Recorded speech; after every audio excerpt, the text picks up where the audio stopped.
Well, I'd like to welcome everybody tonight to our NENIC program, The Future of Nursing 2030 Implications for Informatics. And we are just more than thrilled to welcome Vicki Tiase, the program director at the Value Institute at the York-Presbyterian Hospital. But even more important for this evening, Vicki was a committee member for the National Academy of Medicine on the Robert Wood Johnson Foundation sponsored report, The Future of Nursing 2020 to 2030,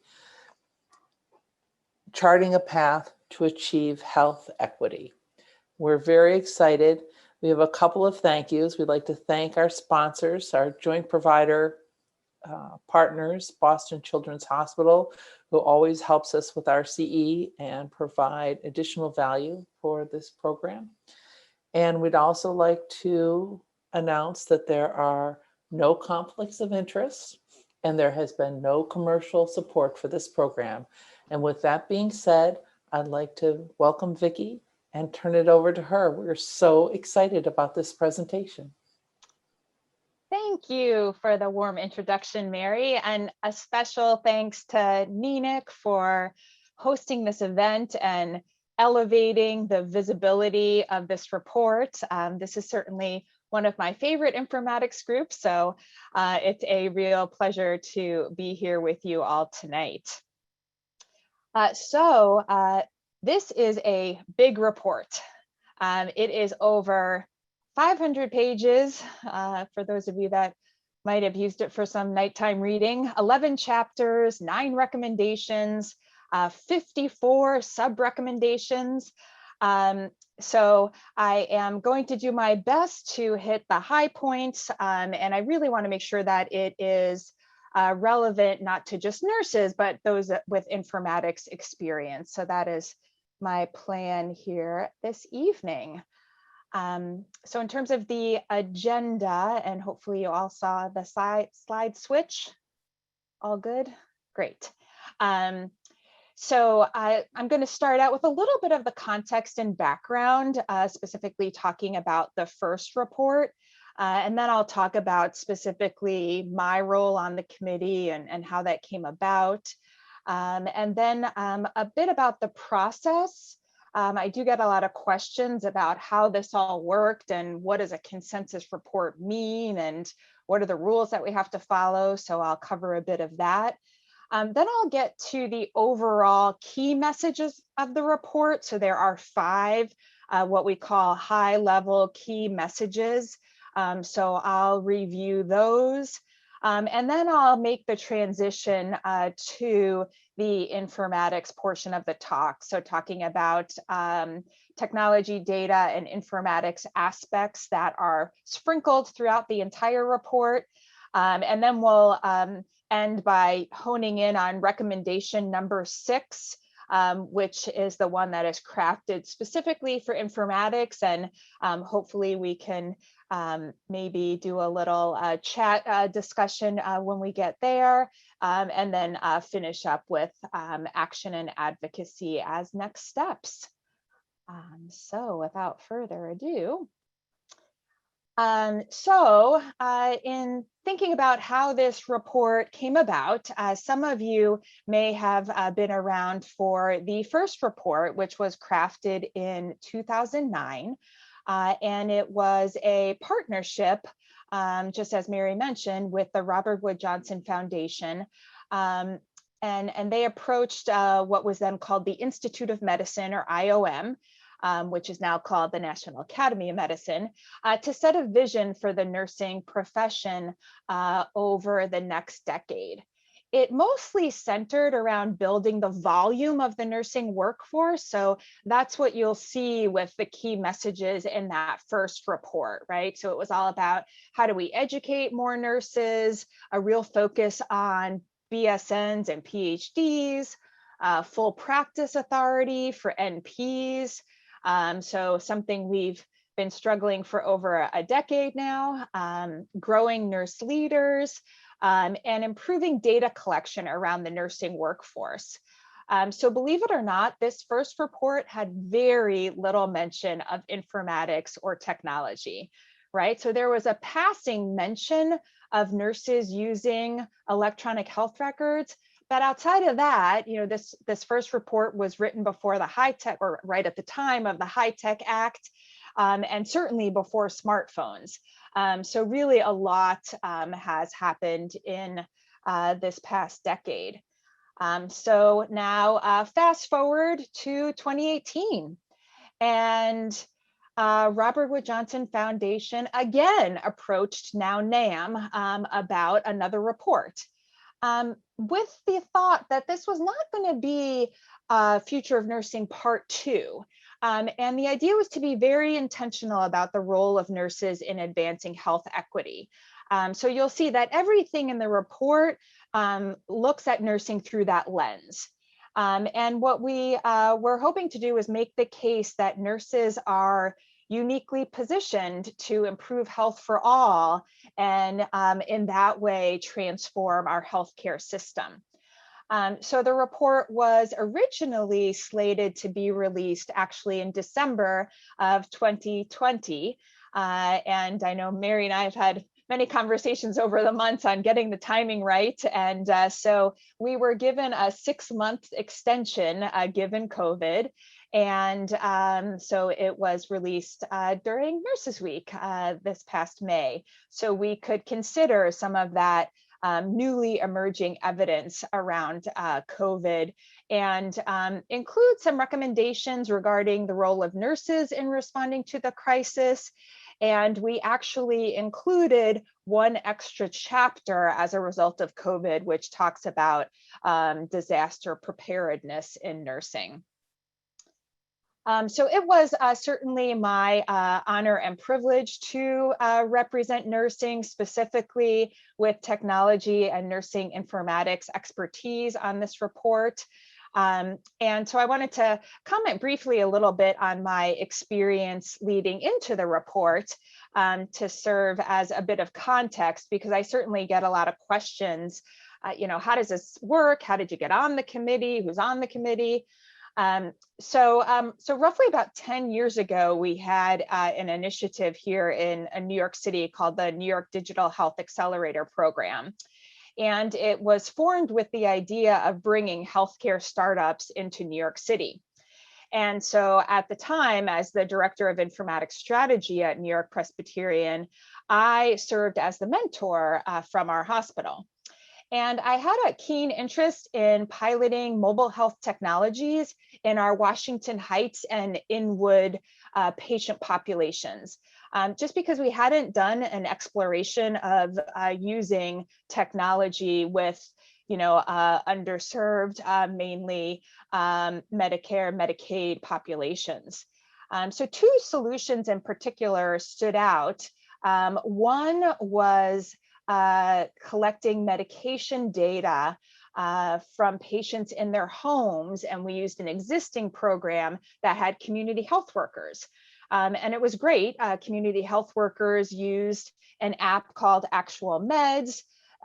They collected data, brought it back to our nurse practitioners in the clinics, and our nurse practitioners were able to identify a number of patient safety issues with interactions, adherence, et cetera. And another example is Noom Health, where we deployed the National Diabetes Prevention Program through a mobile app. And again, I went to our clinics in Washington Heights and worked with our nutritionist to recruit patients. And the uptake of patients that were interested and their engagement throughout the program, was just shocking and remarkable to us. So for me, this really illustrated that there is such great potential in tech intervention equity, and really thinking about how we can study that and leverage that moving forward. But this means we need to gather evidence and share our findings, and really think about how we use community acquired data moving forward. So I mention this because these are some of the concepts that I wanted to infuse into the report. In addition, the other piece here is that I also have been a member of HIMSS for many years. I serve as a member on the Social Determinants of Health Task Force. This year I chair the Nursing Informatics Committee. And, you know, HIMSS has really been a strong advocate of nurses being leaders in the health IT world, and how we can use that to transform the delivery of care. So given the intersection of some of these informatics roles that I have held and am holding today, and my experience with technology and diverse populations, I was nominated for the committee. So everyone goes through a nominations process. And then I was approached regarding my interest in serving, of which I gladly said yes. And as you can see, a really neat interdisciplinary group on the committee. So this was an interesting part because I thought, oh, well, great, there's going to be lots of nurses on the committee. But it was interesting, only roughly half are nurses, and others with, you know, either medical or public health experts. So all of us working together and, you know, again, thinking about approaching this with a health equity lens as we started to look at the charge of the report. This is also an interesting piece of the process. So the statement of task is developed before we actually sign on to be a part of the committee. So we really have to stick to some of these rules of the road in regards to the statement of task. Certainly we have some flexibility in how we approach each of these statements, but I think this is, you know, interesting to take a look at. So this was developed again with Robert Wood Johnson Foundation in conjunction with the National Academy of Medicine. The other piece to this is that as a committee, we had to achieve consensus on all ideas put forth in the inclusion of the report, right? So we had many, as you can imagine, rich discussions and healthy debates on, you know, how we would all get our pieces interested in, or, you know, topics of interest into the report. The other critical part about this work is that the conclusions and recommendations all had to be based on evidence, so published scientific evidence.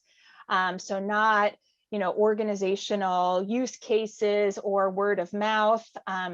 So from a technology and innovation perspective, you know, I found this to be especially challenging since, as you know, a lot of the work that we do in health IT, you know, we're implementing very quickly and, you know, making changes and adjusting. And sometimes we don't always have that focus on publishing findings or going back to evaluate once we've implemented something.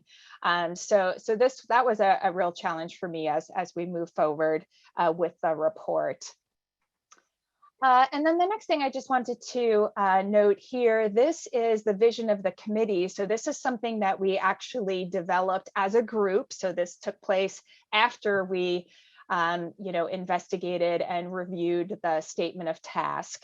And so this really informs, or we wanted this to inform everything we did and included in the report. So the achievement of health equity in the US is built on strengthened nurse capacity and expertise. We all felt that by leveraging these attributes that nursing could really influence and create that equitable public health and healthcare systems that can work for everyone. The other piece is that we also wanted to ensure that the point of alignment was also threaded throughout the report. And what I mean by that is that the nursing profession, you know, really supporting and engaging the alignment of public health, healthcare, social services, public policies, community agencies. So really being those bridge builders, which I think nurses do quite naturally, to create that health equity. And we also believe that nurses have been doing this for a long time. So long before it was labeled as health equity, this has really been the charge of nursing. So all of these components went into our thought processes as we moved along through our 2.5-year journey. Also, as you can see here, in terms of the process, our work began with a collection of evidence. And I know some of you participated and joined in on the high-tech, high-touch town hall in Seattle. So that was the one that was specifically targeted to address technology. Which, I thought was just terrific, obviously. But the idea of these town halls was to travel to different parts of the country. We also performed site visits in many areas surrounding each of these town hall cities. And, the idea was to really observe and talk with nurses and see them in action. So that was really helpful for us to get a clear picture of what was going on and to really gather that evidence. And then we also looked at inviting panels to dig further into areas that the committee was either deliberating on or we just needed more evidence. So for instance, one that I was most interested in was a panel that we put together talking with CVS, Walgreens, Walmart, and looking at their models of employing nurses. And what does that look like and how are they using technology in those settings? So I thought that was a real interesting feature that we had that opportunity to speak with various panels. And then we also had individuals craft case studies, pass along published evidence. So we tried to really compile as much evidence as possible to help inform the report. And then last but not least, the other piece that we had to inform or guide our chapter development is this conceptual framework that you see here. So we wanted something that could be used to demonstrate the flow of the report and also note the key areas that we wanted to highlight in our chapters. So for those of you that read the report, some of those key areas for strengthening nursing serve as chapters in the report. So we really wanted to have a focus on those. And then showing here with the next level in the determinants of health is that nurses can impact those medical and social factors that drive outcomes. And the interventions are not only at an individual level, so in other words, referring a specific individual to a food assistance program in the community, but also at the structural level. So we really wanted to ensure that both of those were covered. So by structural, nurses being involved in community programs that or policies that might alleviate food insecurity. So making sure both of those dimensions were covered. And then we also wanted to make sure that the approaches were flexible, given the complexity of intersecting characteristics of various populations and settings, which is that piece along the left-hand side. And then, one thing we struggled with in a lot of our deliberations is the piece along the right there is that payment models, policies, and regulations really impact the ability for nurses to function successful. So hopefully you'll see that, and I'll talk about with some of the key messages that thinking about policy is going to be super important if we want to achieve success, with the nursing profession in this area. And then also we'll draw your attention to the very bottom of the slide that we do have examples of nursing roles, and we made sure to have Informaticist placed there. So again, I think that is a big win since the first report did not mention Informaticists at all. So So now I'll take a shift. So as mentioned, I'll now turn to the 5 overall key messages of the report. So as we take a look at each, you might naturally see some informatics components, but think about how informatics might fit, because after we go through these key messages, then I'll really dive into the informatics components in the report. So the first message here concerns scope of practice. And yes, this is one repeat from the first report. And we thought that this was important and really wanted to make sure, again, we use that health equity lens as we took a look at this.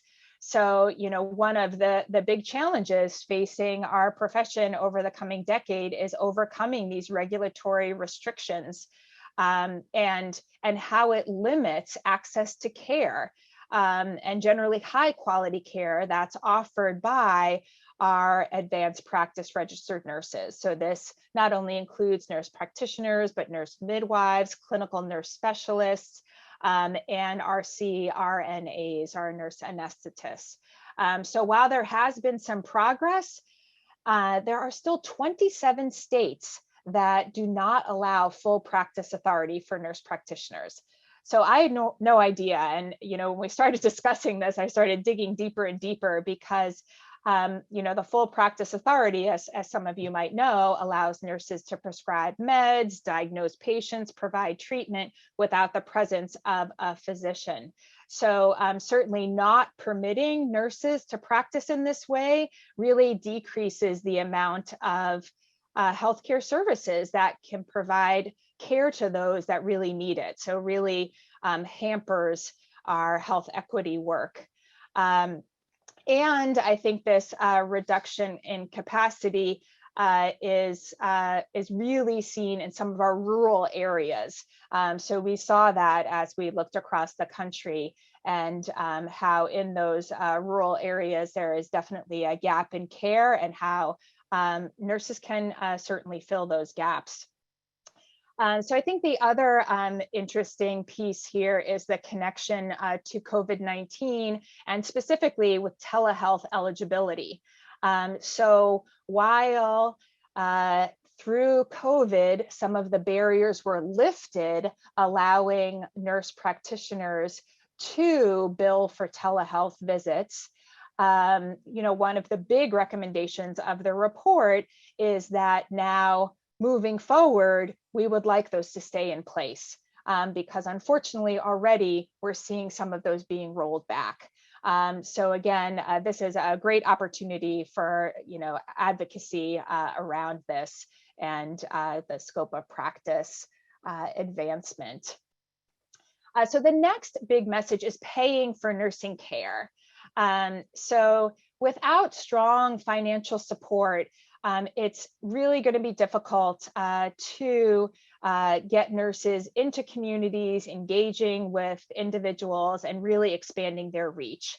And, coupled with that, how care is paid for can determine one's access to their quality of care. So that was an important finding that we found.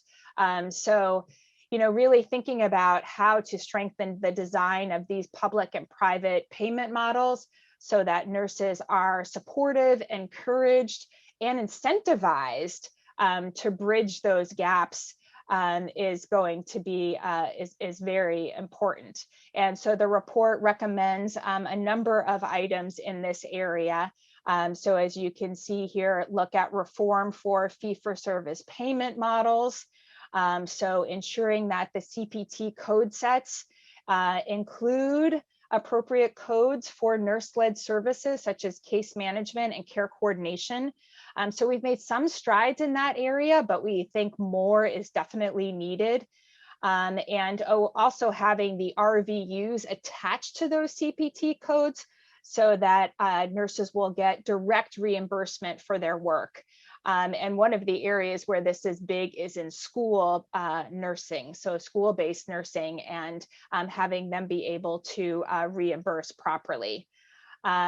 And then the reform of value-based payment is another important area. So look at process measures such as care management, team-based care. So really thinking about those interventions that advance health equity. And then a big one here on the informatics front, which hopefully you may have heard a bit about. So creation of a national unique nurse identifier. So if we're going to really move forward these payment pieces, it's going to be super important that we can measure the value of services provided by nurses. So right now, this is really difficult. So we'll see more in this area. I'll talk about it more actually in a bit on the informatics side. So thinking about how we can get payment for nursing care. The third key message is strengthening education. And this is actually one of our bigger chapters in the report. So thinking about how we adjust curricula. And one of the big points here is that typically topics such as racism, social determinants of health, health equity, they're usually addressed in this separate course, right, or a single course. So the report really calls for integrating this throughout curricula. And this also goes for talking about social determinants of health data. How can we make sure that that is also across the curricula? And it also calls for connecting with the new AACN revised competencies. So the exciting part there is that informatics is now a domain. So that will be terrific, and that will help as we not only thread health equity through curricula, but also start to thread informatics through curricula.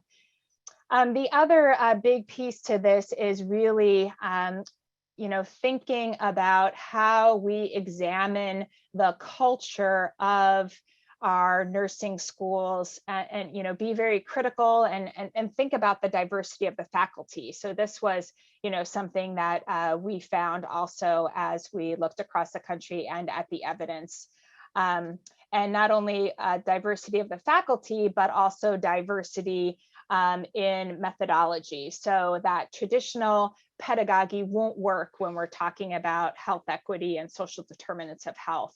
And how can we ensure that nursing students have real world experience and have partnerships in the public health sector? So some things that are really missing in most nursing schools today. So really thinking beyond those didactic learning experiences and getting out of that traditional mold. The fourth big message here is something the entire committee wanted to have as a focus. And actually, you'll note that nurse well-being is actually our last big chapter. So it's the last chapter of the report, and we had a lot of discussion on, should it be the first chapter? Should it be the last chapter? So it ended up with last, hoping that it's something that will leave a lasting impression and hopefully receive action. And again, I think the interesting part about this is that this chapter, this piece of the statement of task was all developed way before COVID, right? So it's so interesting, to think about how important the well-being of nurses, is today even more. So we recognize that the well-being of nurses requires multi-level and multifaceted approaches, and that we wanted to really accentuate the need to create safe and supportive and really ethically grounded environments for nurses to work in. And so the recommendations include ways to strengthen policies and programs. We found, some great use cases in the literature where this is working.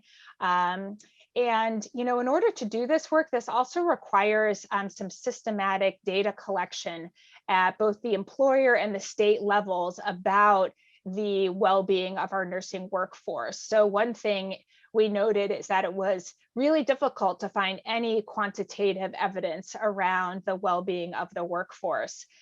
So, we hope that there will be ways to do that can then inform evidence-based interventions for mitigating burnout, fatigue and turnover, and some of those things that we all care about so much. And, again, this is a real focus of the report in the way that for nurses to take on social determinants of health and have these really complex, difficult conversations with patients, nurses first need to feel, healthy and well and supportive themselves. And, the other message we wanted to ensure that came through with well-being is that this isn't just about nurses need to be more resilient. We really wanted to make sure that the systems view was employed here and accentuated that we really need the systems to think about how we can create that safe environment for nurses. And then last here, certainly not least of the key messages, and I think this is a real critical one, is having this cohesive shared agenda in nursing. So I think one of the challenges is that we have so many groups and so many factions within our 4+ million workforce, that having that shared agenda is going to be so important to move forward and advocate for policies that address structural racism, poverty, discrimination, all of these pieces that really tie into health equity.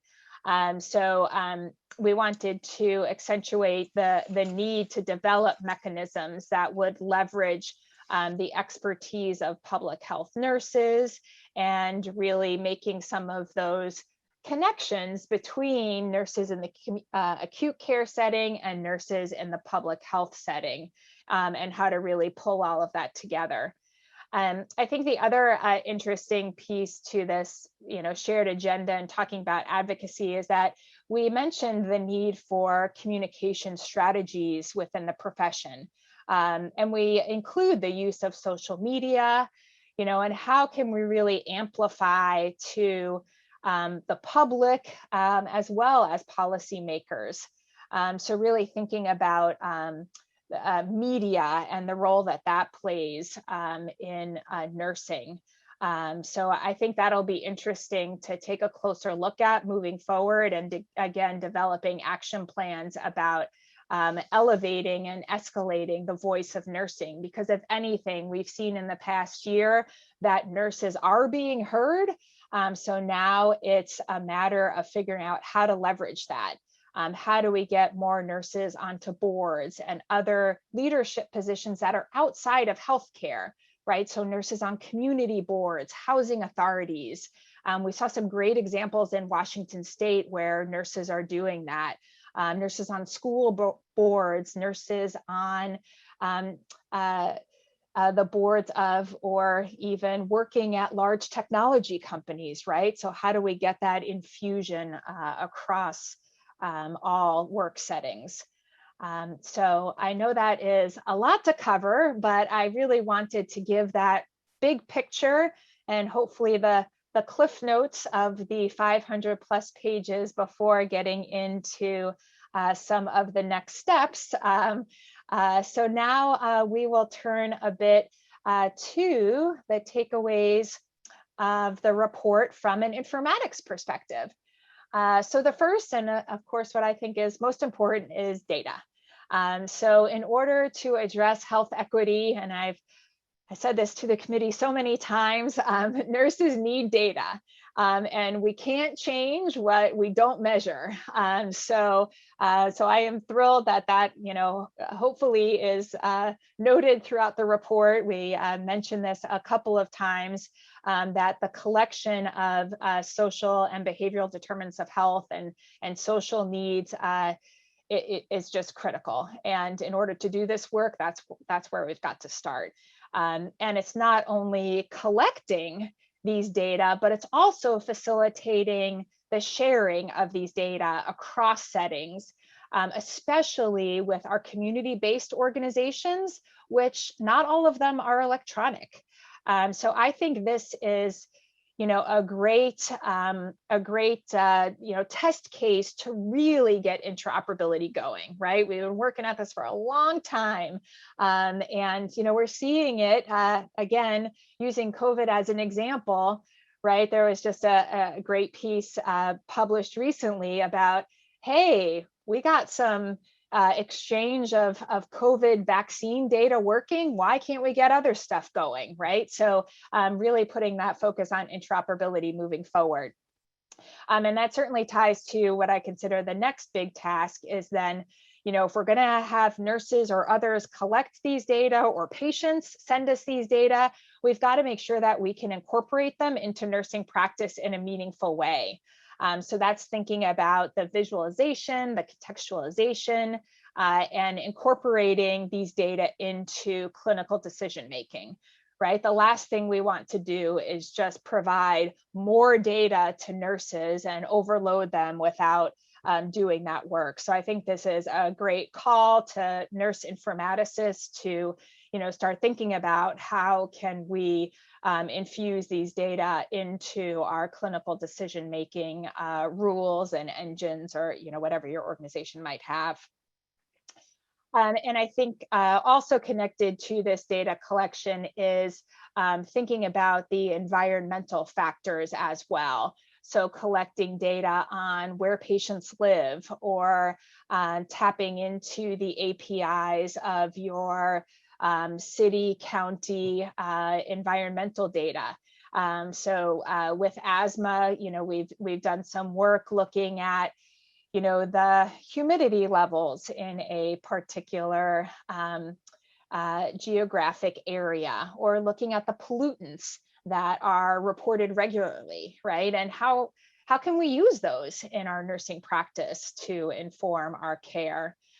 So I also think the interesting piece around that, it's very connected to nurses responding to natural disasters and climate change. And we heard that in the testimony of our National Student Nurses organization, that they are very interested in figuring out how nurses can leverage environmental data to take a look at climate change. So the second piece here is one that I mentioned earlier in our paying for nursing care. And again, I'm hoping this is not the first time you have heard about this. There is some great information on the Alliance for Nursing Informatics website if you would like to see more.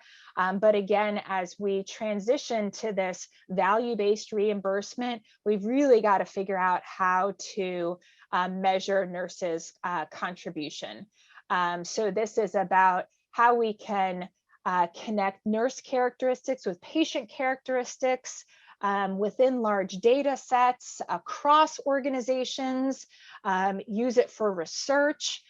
So there's a lot that we can do here to look at nurses' impact on individual outcomes, population outcomes, patient safety, organizational effectiveness, you name it. There is a laundry list that we can do here in using the unique nurse identifier. So from my perspective, I think this is a big message in the report that has the potential to make a huge difference. So I know there are already some organizations that are piloting the use of this using the NSCBN identifier that all nurses receive automatically upon licensure. So I think this is something we'll see more of in the nursing informatics circles, and hope to see more advocacy here as well. So the third area is around technology tools. So again, you'll see this sprinkled throughout the report because the report covers this in a number of fronts. So the first is the use of telehealth and thinking about telehealth is not just telemedicine visits, but also remote patient monitoring. So that is something we were also very intentional about in the report, that we did not use the term telemedicine, that really telehealth to include that larger umbrella of other forms of digital health tech as well. So again, allowing nurses to practice at the top of their license. I think another interesting area, and I think nurse informaticists are well suited for this, is thinking about how we project a caring relationship through technology. I know there have been some very small courses in this area, but I think this could be an interesting area of nursing informatics expertise to really make that connection between communication and technology. The other interesting piece we noted as we collected evidence in this area is that there are very few, aside from our, I'll say, providers, which I'll put NPs in that group. So we had a lot of MDs and MPs doing the telehealth visits, but we didn't hear of a lot of nurses actually participating in telehealth visits. And anecdotally, we heard from patients that that was something that they were missing, that when they go into their doctor's office, they might speak with a nurse or a nurse's aide first. And that's where they have that kind of one-on-one, qualitative discussion, and where you really get some of those intimate details. So it's interesting to think about how we as nursing can support that through technology. And how could we do that so that those intimate details are still captured? And then there is using technology for the analysis of large amounts of data. So to help us with tracking disease trends and really looking for those patterns of correlations so we can identify disparities, right? So again, this is tied to first having the data, and now we have to analyze it and figure out what to do with it. And then the last piece here, which I think is also a critical one, is that the report also emphasizes that nurses can not only use technology, but constructively inform the design and development of these technologies, especially in ensuring that they are free of bias and can really augment nursing processes and workflows rather than create additional burdens. So we talk about that a bit in the report. And this actually is tied to the last piece here related to technology is the technological stress. So there is a good chunk of this in our well-being chapter.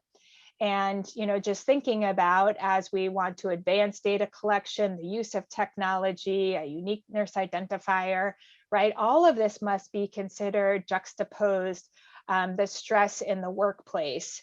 And so as we continue with technology advances, we need to consider a significant redesign of clinical documentation. And I know there are a lot of folks that are already working in this area and very passionate about doing this, but I'm very proud of the fact that the report calls this out as that this is something that must be addressed. And not only that, but look at examining our clinical alarms and alerts. So having a real measured approach as we continue to investigate bringing in new data sources and new mobile technologies and its impact on nurse well-being. So again, I think this is another area that's ripe for informatics expertise. And now shifting away from some of those data and technology aspects, I also wanted to make sure to mention this piece in the report. So there is content around the need and the call for nurse informaticists. So the bulk of this is in the education chapter, and you'll also see it in the recommendation. So I think this is, again, pretty exciting, recognizing the need for informaticists and how the role of the nurse informaticist is going to be integral as we move forward in this area. And, I'm not going to dig too deep into these. I think these are all self-explanatory. We know these well, but nurses using information and communication technologies. We talked a lot about how nurse informaticists could leverage artificial intelligence and the work needed to be done there. Again, ensuring that we are bringing social determinants of health data in to practice in a way that does not overwhelm nurses with extraneous information. And I think also the piece around informatics being an essential skill for nurses in general. So I think that'll be interesting to see, again, as I mentioned earlier, with the revision of the AACN Essentials, how that really factors in here and what that looks like. And then, certainly looking at external data from digital technologies, from mobile health, wearable monitors. And we had a lot of discussions about how nurses can use those data. I think we are just at the tip of the iceberg there. We don't have a lot of evidence on nurses using patient-generated health data, but I think that's also a piece to keep our eye on as we move forward. So those are the big pieces with informatics, data, information, technology throughout the report. So ultimately, this brings us to the final portion here, is talking about recommendation number 6. So I just wanted to dive into this a little bit because it is specifically geared towards informatics and technology. As you can see here, incorporating nursing expertise across the spectrum here. So ensuring that we're applying data, diverse digital platforms, and other innovative technologies. And in doing this, there are 5 sub-recommendations, as you can see here. So I just wanted to take a moment to look at each of these and pause for a moment and perhaps think about how we might do this. So again, these are recommendations that do not provide any specific next steps for the most part. Some of them have some little thoughts, but this is where we really take the ball and run with it as informaticists. How do we look at each of these subrecs and move the ball forward? So the first one here is integrate data on SDOH and build a nationwide infrastructure. So that's that interoperability piece.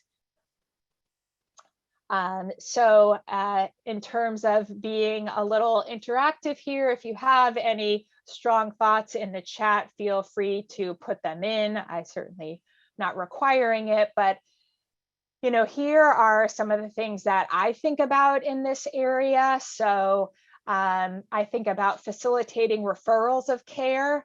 I see that as a big challenge in my own organization. So I feel like if we can do that in an electronic way, that's a big win, right? That nurses can really get those referrals moving. Our care coordinators can take part in that. And then I think this ties to this facilitating coordination among healthcare settings. And specifically, again, thinking about those community-based organizations that we know are collecting data. Sometimes they're electronic, sometimes not. But wouldn't it be great if we could figure out how to connect with them and receive those data? So those are some of the things that I think about with this first sub-recommendation here. Certainly something that we'll need to think about more deeply I know there will be many nursing informatics organizations really digging into these 5 sub-recommendations and putting together some plans. So the next one here, ensuring health equity data collaboratives improve the visualization of data. So this is really focused on the visualization side of things. So again, certainly open to any ideas. The one thing I think about here, and we do mention this in the report, we do cite the Gravity Project. So for those of you that are not aware of the Gravity Project, this is a real grassroots effort that actually started with a nurse dissertation project, thinking about how to get CPT codes set up, or I should say they're now Z codes set up for social needs so that these data could have standards. And it has now moved into a national initiative that is sponsored by ONC. So it's got a great amount of traction. So I think it'll be interesting to see how these data collaboratives move forward. Juliana, thanks for this comment. I think this is a great point that thinking about some of the other folks in this space. So we know payers have moved a bit on this, labs, research firms, exactly. So to put a comprehensive framework together that everyone is using. Yeah, it's a great idea, moving it across all locations. And like I said, getting out of those traditional healthcare settings as well, right? We don't think about how do we connect with Meals on Wheels, right? But that absolutely has an impact on our work in health equity. So the third one here, we just dedicated a little bit of time to this one. But this is one that I'm pretty passionate about, so I'll go right to my thoughts on this one. Figuring out how we can expose all nurses to informatics. So one of the really interesting pieces for me as we went across the country is that I found myself explaining what nursing informatics is all the time. Right? I was just so surprised. In my world, I don't think twice about the definition of nursing informatics or what a nurse informaticist does. So I think this is a real opportunity for us to, shine and, share the wealth and really get the word out there on what we do. And, specifically, I think the interesting piece is that there are so many nurses that are leaving the bedside, right? So there's actually been some recent evidence that has been published that unfortunately we could not include in the report because it was a little too late, but we have a huge amount of nurses leaving the bedside and leaving the profession, right? So the thought is, how do we provide that pathway so that those who want to leave the bedside don't leave the profession altogether, but maybe they want to come over to nursing informatics. And how do we do that? There's no real way for us to introduce them. So, thinking about what are some of the steps along the way to get the word out there. Yes, and thanks, Paula, I agree. There's ways that we can spread these opportunities. And I know with NENIC and your YouTube channel and some of your other efforts are ahead of the game in that area. So, perhaps using you all as a best practice on, how to start doing that and getting more and more of the nursing informatics organizations doing the same. So this one here, I think this is a tricky one, and I can certainly speak for my own organization. So the fourth item here is giving nurses in clinical settings the responsibility and associated resources, AKA time or pay, to innovate and use technology, right? So I think this is, a real, big call to our healthcare organizations to create this space. So I think there are a lot of pieces here, and I put a number of them down that we actually note in the report and things that I am passionate about as well. So how do we connect nurses with mobile health developers, right? How can we create some of those connections so they're involved in the design? One of the things that I don't know the answer to, but I look at a lot is how do we coordinate the community and public health portals with our portals that we're using in the healthcare setting, right? There's definitely a disconnect, and there's got to be a way to pull that together. We talked about the communication, so putting together some principles around that. I think nursing is well suited there. And we talked about the AI as well, and getting partnerships going with some of the large technology organizations. I think one interesting development here is that, and forgive me if some of you know this already, but Amazon Cares is really trying to move forward, and they have recognized the need for nurse practitioners and nurses getting up to speed on telehealth and remote patient monitoring, and really having the opportunities to work in that space. So they are doing a tremendous job advocating for nurses. So it's really interesting to see, definitely in those 27 states, that's their focus, the ones that do not have full practice authority for nurse practitioners. But, I think that'll be interesting to watch how we will hopefully have some good allegiances with these large technology companies.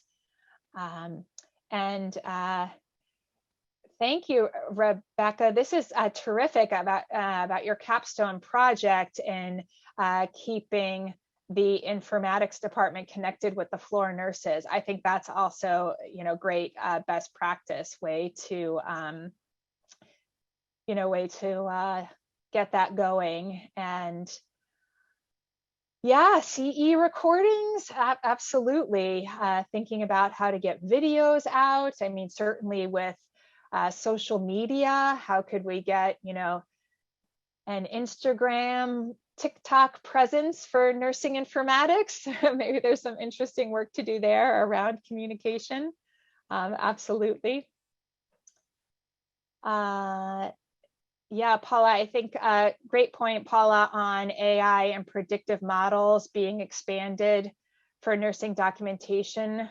Yeah, I think it is interesting, hear that quite a bit. We just keep adding more and more to nurses from a technology perspective and don't take anything away.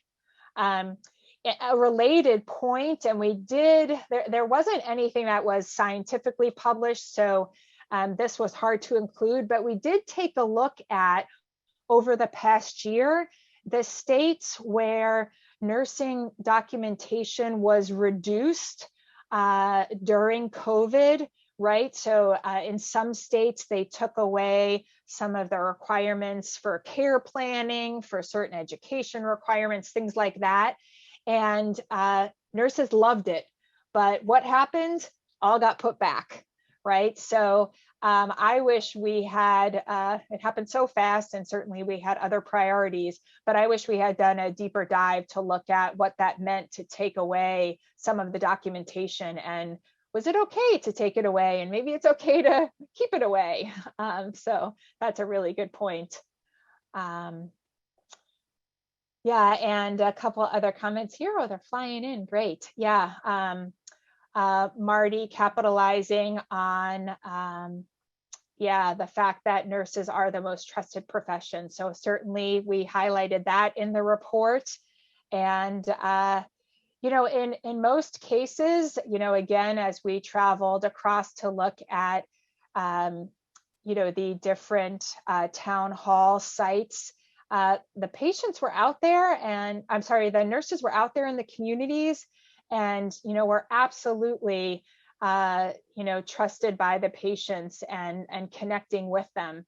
One interesting story in the outskirts of Washington State, we had some nurses that were working with the homeless population, And I remember the story in particular about one patient who was diabetic, was struggling with some wounds, foot ulcers, wound issues.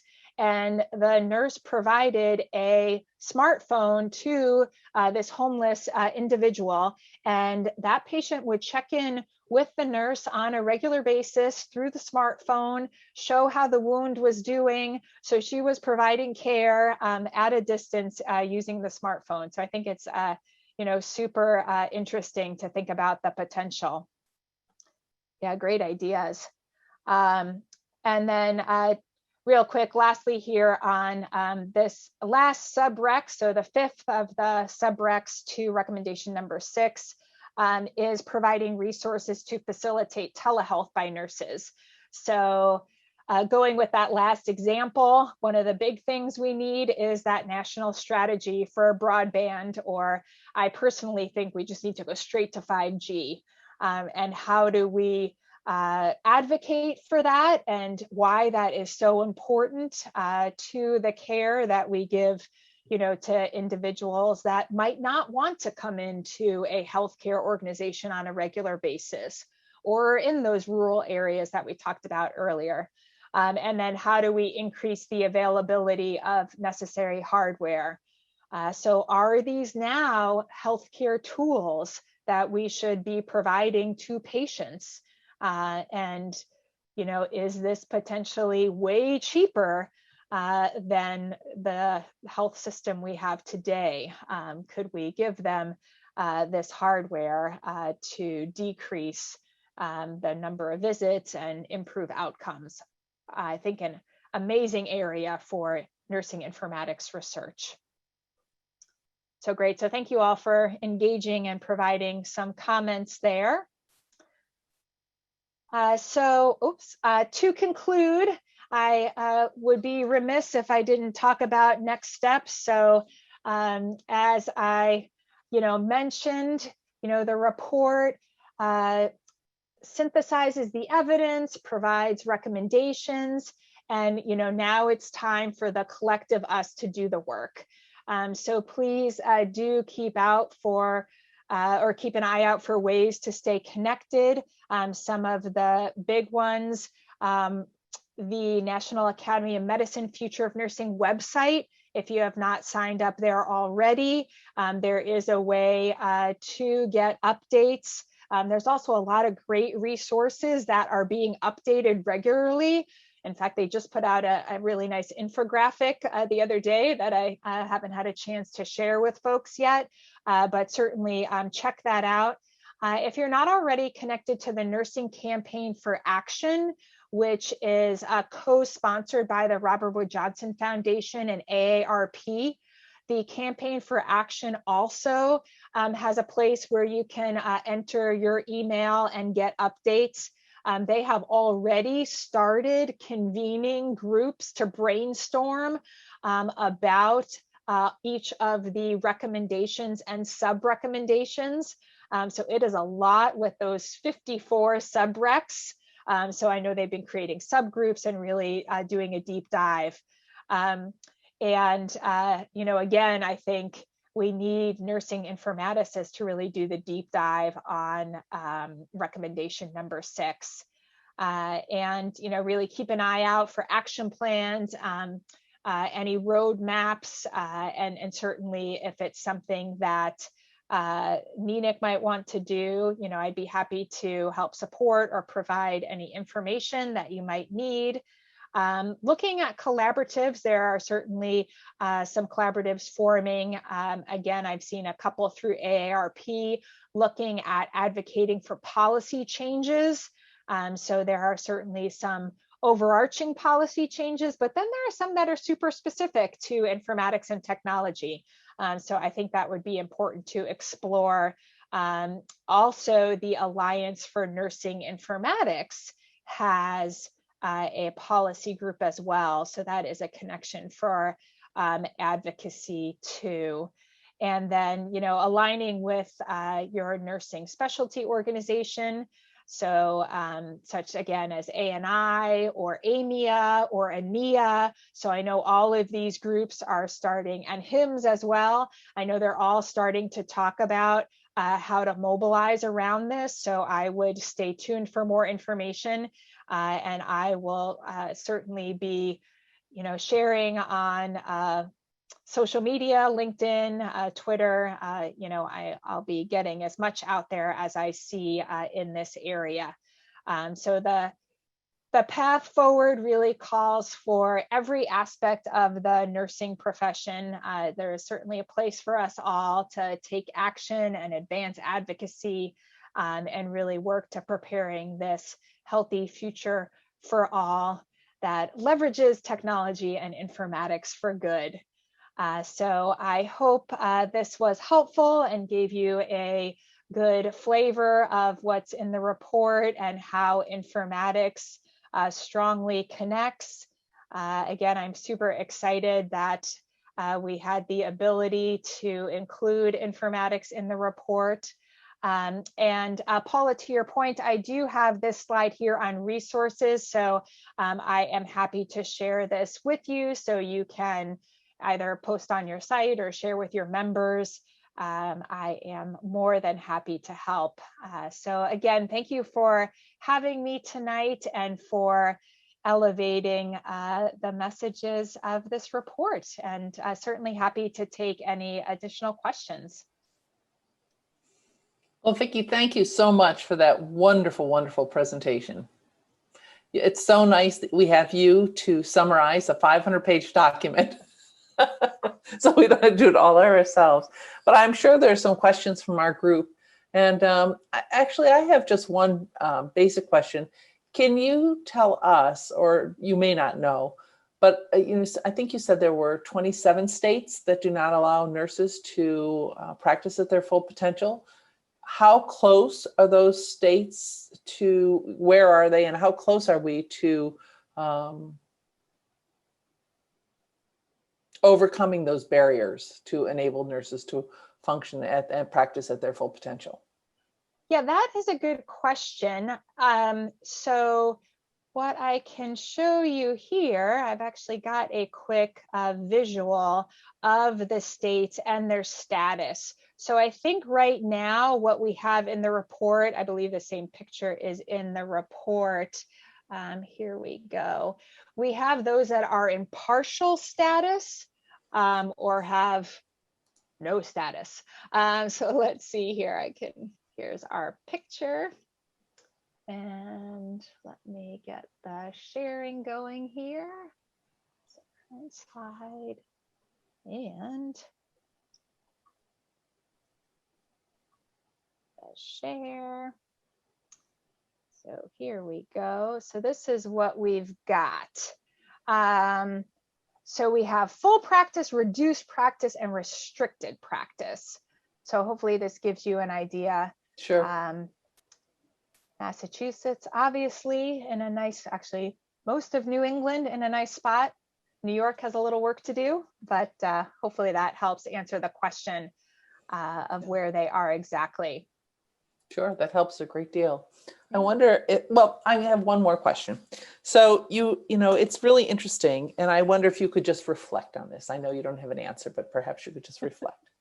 It sounds like we're looking for nurses to work, at their top of their license, but we're also challenged by the fact that we cannot retain nurses, and many nurses are leaving. And I think that's because of some of the challenges that you talked about with the burden of documentation, the burden of regulatory requirements that kind of maybe restrict practice. That was not the purpose of this report, but it certainly had to come up in many of the discussions. And it seems like the elephant in the room.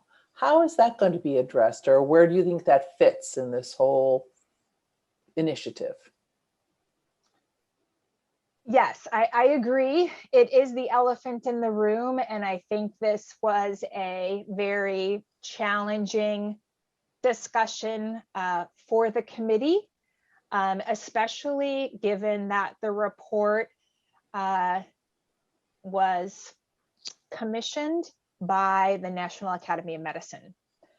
Right, so we do have some small pieces in the report, and I'm pretty positive we have it in the payment. Well, it's either in the scope of practice or the payment for nursing chapters. I can't recall which off the top of my head, but we did include language around nurses being part of the RUC, which is basically the group that decides who pays for what, right? And right now, there's no representation by nursing on that committee.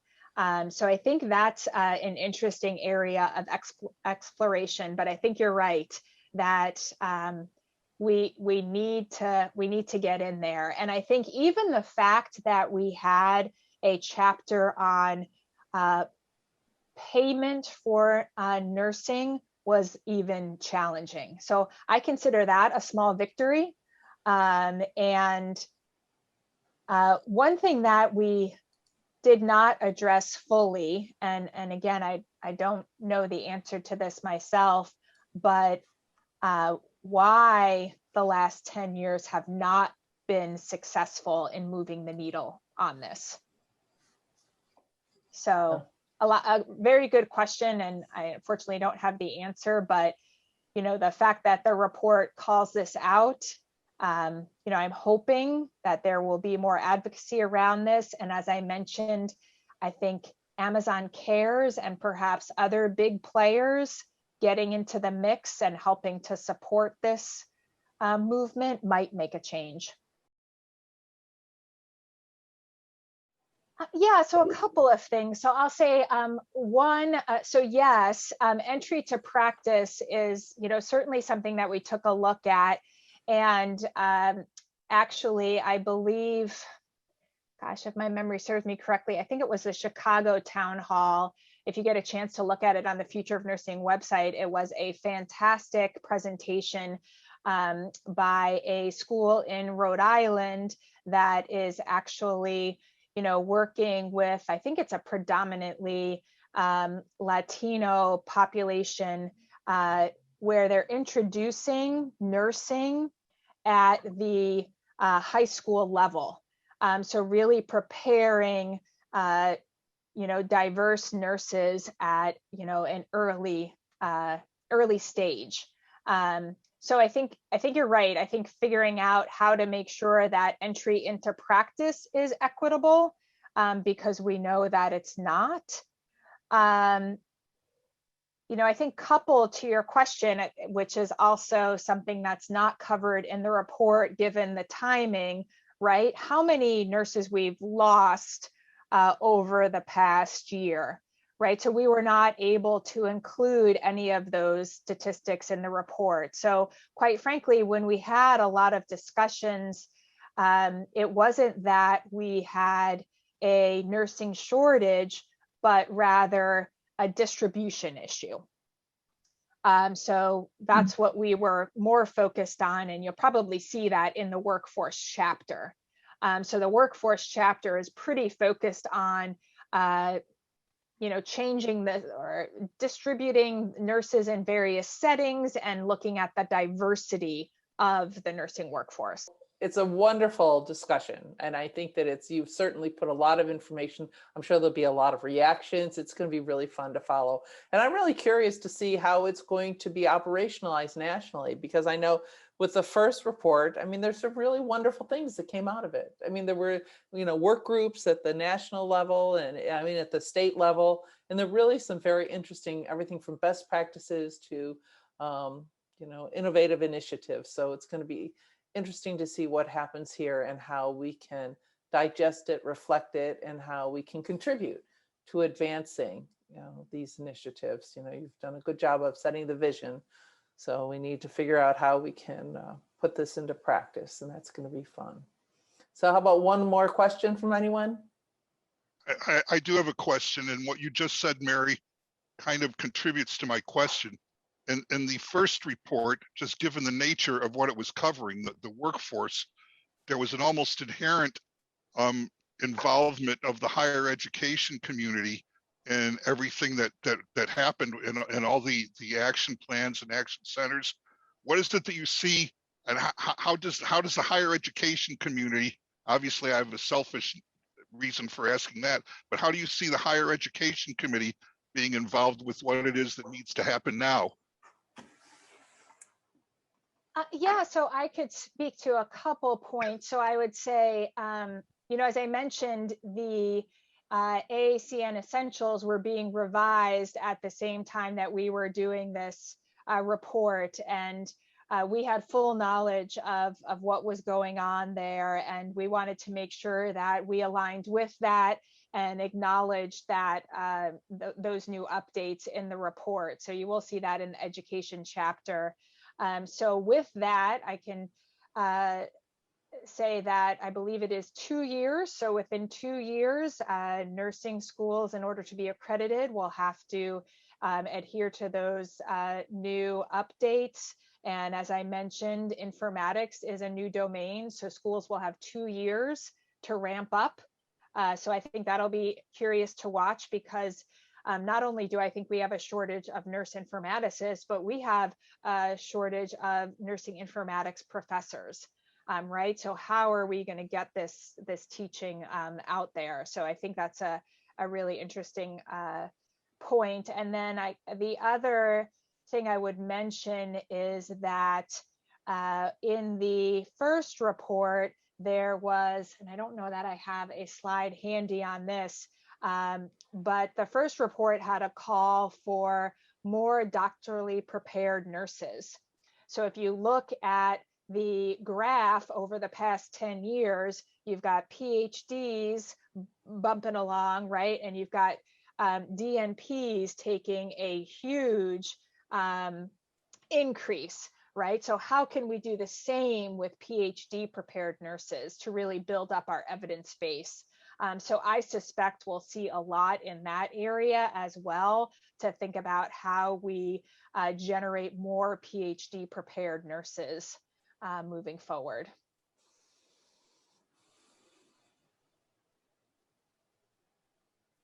And I actually think I included it on the reference page, but there's a great piece that was written by Greer Glazer. So she is the dean at the University of Cincinnati, and she was our main education expert on the committee. So she did a nice piece around higher education and what needs to be tackled on that front.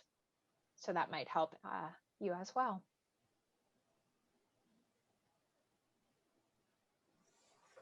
Well, I think in the interest of time, I know, Vicki, you're available by email and you're happy to reach out to people. You've been most responsive, and I can't wait. We're going to have you back in the air to give us a status report and see where we are and see what our goals are, and to see how we measure, how we manage, and how we measure up. Because I think you said this before, you know, you can't manage what you can't measure. So I think it's going to be really interesting to see what the first evaluation tools are going to be to look at our progress, because, you know, that's certainly going to set a direction and a North Star so that we can move forward and hopefully quickly. But it's a great report. It's a phenomenal accomplishment. We're so lucky to have you there representing all of us nursing informaticists. And we look to your vision. And we hope we can contribute. We'll have to take this back to the board and see if there's something that we can do. So we're very excited, and thank you so much. And thank you for being so flexible putting this program together. No problem at all. It's been really wonderful. It's been a moving target the past year or so, but I'm so glad I had the opportunity to talk with you all. Thanks for having me, and it would be my pleasure to come back. So great. Thank we'll you let so you much. know when we post it up on YouTube, and you can share it with everyone and they can share it. So that'll be fun. And we'll use that to get the word out so that we can at least start there. That's the first step in the right direction. That's right. Thanks, Vicki. Great. Thanks Vicki. everybody. Have a Thank good you night. so much, Vicki.